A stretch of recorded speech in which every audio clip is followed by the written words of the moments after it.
Bro deputy CM Pawan Kalyan birthday next month September 2వ తారీఖు. ఈసారి బర్త్డే సెలబ్రేషన్ ఎలా ఉండబోతుందంటావు? ఈసారి ఏంటి క్రేజ్ పవన్ కళ్యాణ్? పవన్ కళ్యాణ్ బర్త్డే అసలు ఈసారి డామ్డు అదిరిపోద్ది, మామూలుగా ఉండదు. ఇప్పుడు కొత్తగా ఓజీ సినిమా అవుతుందిగా పవన్ కళ్యాణ్ది, అది సూపర్ ఉంటుంది సినిమా. దాని గురించే వెయిటింగ్. ఓజీ మూవీ ఏ రేంజ్ లో ఉండబోతుంది అంటే కల్కి లాంటి దేవరా లాంటి మూవీస్ వచ్చా, కల్కి 1 వచ్చింది, కల్కి 2 రాబోతుంది, దేవరా మూవీ రాబోతుంది. ఇదే టైంలో ఓజీ ఏ రేంజ్ లో ఉండబోతుంది? ఓజీ ఇంకా బాగుంటుంది. ఓజీ అయితే ఓజీ ఇంకా బాగుంటుంది అనుకుంటున్నా. మన వచ్చిన కల్కి 100,000 crores క్రాస్ చేసింది కదా. దేవరా కూడా ఇప్పుడు కాంపిటీషన్ బాగానే ఉంది. మరి ఓజీకి ఏమైనా డౌన్ ఉండిద్ది అంటావా? ఏం ఉండదు, డౌన్ ఏమి ఉంటుంది, బాగుంటుంది. ఎందుకంటే పవన్ కళ్యాణ్ అంటే మనకు తెలిసిందేగా. పవన్ కళ్యాణ్ క్రేజ్ ఎలా ఉందో ఇప్పుడు కూడా అదే ఉండిద్ది అంటావా? ఏమైనా డౌన్ అయ్యే అవకాశం ఉండిద్ది అంటే Pawan Kalyan as a fan గా ఏం చెప్తాం?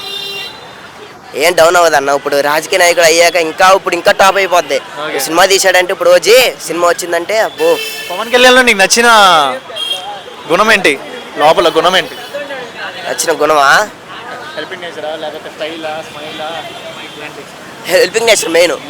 Helping nature. అసెంబ్లీలో చూస్తుంటే పవన్ కళ్యాణ్ ఏమనిపిస్తుంది?